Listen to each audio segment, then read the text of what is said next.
Do you use crystals during meditation or keep some in your sacred space? Well, I don't use crystals whenever I meditate. However, I do have crystals in the room, in my sacred place. I do have crystals beside my bed, under my pillow, and one in my purse, and one in my gym bag, and one in my jacket. And the reason why I carry them with me is to prevent me from sucking people's energy. Meaning, if I felt like there's a negative energy around, that kind of like helped me to suck the energy instead of going through me. Because I don't know if many of you know, I'm actually an empath. And being an empath, it's not always easy, because when you're surrounded by a lot of people who are not negative or who are carrying a lot of negativity or toxicity, you're more likely going to absorb that like a sponge. However, I'm still in the middle of practicing how to protect myself or shield myself from any negative energy, because I'm new. I kind of like found out kind of recently that, oh my God, I'm actually an empath. But then again, it can be a challenge if you don't know how to control it, especially when you receive a lot of negative energy from people. And that's why it's a challenge for me to be surrounded by people that carries bad energy. And as for meditation using crystal, you don't really have to follow that. It really depends on your belief. Some people, they make sure they have crystals everywhere, but again, it really depends on your preference. And in terms of meditation, meditation doesn't have to be in a sacred place. You can do meditation wherever you go or wherever you are. Because meditation is basically like tuning in yourself and finding who you are, just like stillness or being. So that's pretty much it. It's nothing like, oh, it has to be like this, like that. It doesn't have to be like that. You can decide, as long as you're quiet, you're still, or you're being able to focus who you truly are. Just focus on yourself. That's what you call meditation. And as you learn about meditation and as you learn about crystal, you kind of like figure it out. Okay, I know what to do. But for me, I'm not that very strict anyway, because most of the time wherever I go, I often receive a lot of messages through telepathy from my guides or angel. But then again, the more we get to know ourselves better, the more we unlock a lot of things about ourselves. We can even unlock a lot of gifts about ourselves that was provided to us from the high source or high power. Can you show the room, bed, and meditation spot in your room, and also how is your room is equipped? So unfortunately, I cannot do that because I consider my room or that room to be sacred. It's sacred for me. It is sacred for me because that's the only place where I can be myself and I can be quiet and I can have peace. And that's also where I'm able to have a peace of mind. That's also where I read, I write my journals, I write my dreams, and all the things that I do for myself. It's kind of like a place for me to heal and just be myself. And that's where I pray, that's where I meditate, that's where all the magic happens. And that's something that I cannot share and let other people to see, because of course I consider that place oasis and a safe haven for me. And that's something that I have to respect and I have to keep it private. So basically, I consider that room my cerebro. Only certain people can go there unless I invite them. So I'm really sorry. I hope you can understand that. And for those who are wondering what is this on my face, I just had a massage and that's why I have this. Can you tell us more about crystals? I feel so exhausted when having toxic people around. I would love to try them out.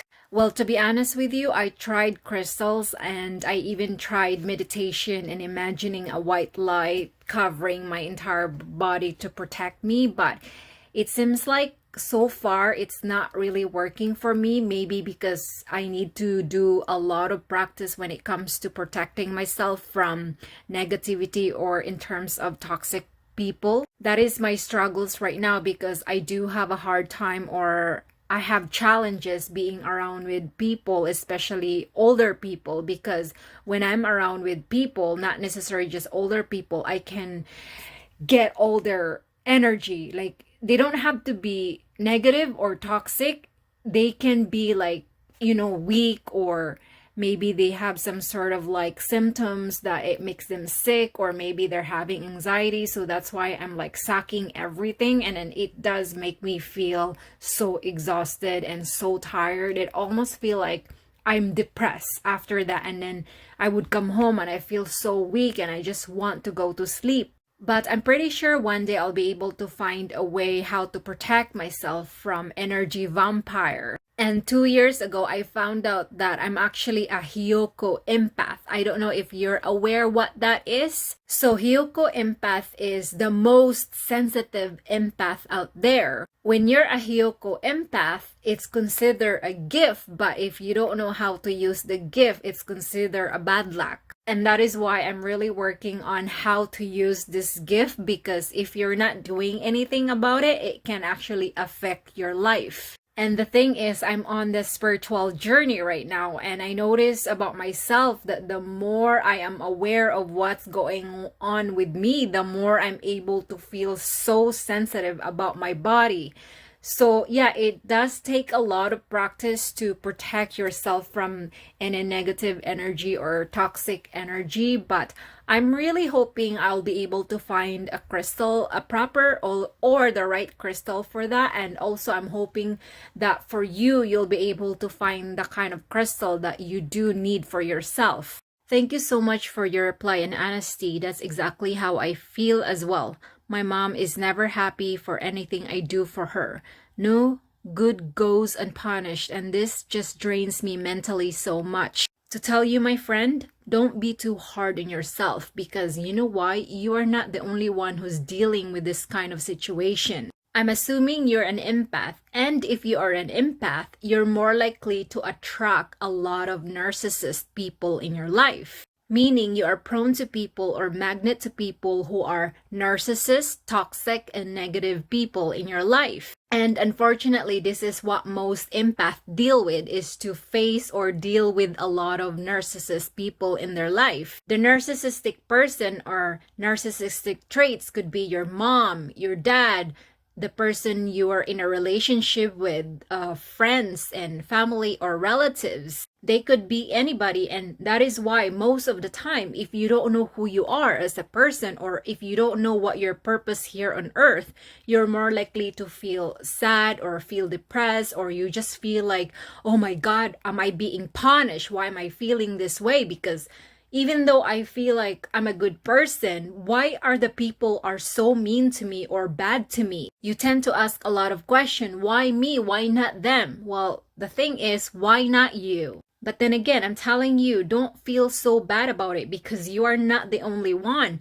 Be happy that you actually have a gift if you are an empath. Because if you're an empath, you're more likely to feel drained all the time. Perhaps you even feel depressed. But I'm going to tell you, figure out who you are. Why are this happening to you? All the negative things that is happening to you, because I've been through all this thing and it was exhausting.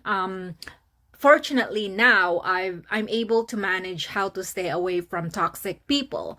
But before, I never felt like I know what to do. There are many things you can do to empower yourself. There are many things you can do to how to finally own yourself, have power, have strength, because at the end of the day, being an empath is a good thing. You just need to know how to use it. And there are things that you can do to discover who you are by reading books, listen to a lot of podcasts, and most of all, you can learn about spirituality and figure it out why you are here on earth. And to tell you, this is the hard truth. You may think that, oh, I wish she's not my mom, or I wish they're not my parents. I'm going to tell you right now, I also felt that way before.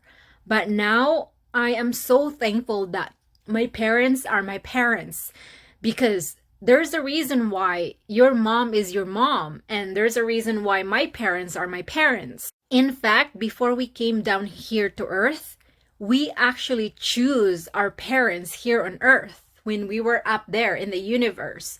So there was a point, okay, this mom is going to be my mom, and I want her to be a narcissist, and I am an empath. That way, it's basically like you and your mom will figure it out how to manage to figure out your true self. You know what I mean? I don't know if you will understand this, but I'm hoping that one day you will finally understand this. It's gonna take a long time and a lot of practice for you to do this, because for me, it took me years to figure out who I am. Hours and hours of reading and listening to podcasts and meditating and learning about who I am really helped me a lot. So there is a book I want to recommend to you. This book really helped me a lot. If you read this book, this will help you how to stay away from toxic people, especially relationship, even your own parents and relatives. And it just makes you know how to stay away from toxic people in general. So this book is called The Nice Girl Syndrome, by Beverly Angel. I read this book and it was like a Bible to me, and I figured out, okay, now I know why my parents are treating me like that. Now I know why I let toxic people treat me like that, because I let them. And I can't wait for you to read it, because I know it's gonna help you tremendously. And the next book I want you to read is this one, The Empowered Empath by Judy Dyer. This also helped me a lot. I figured out what kind of an empath I am. There are many books that I want you to read, but start from these two books for now. And I'm pretty sure this will help you. I promise you that it's really worth for you to buy this one. Okay, good luck to you and your journey, and message me again in the future if this book really helped you.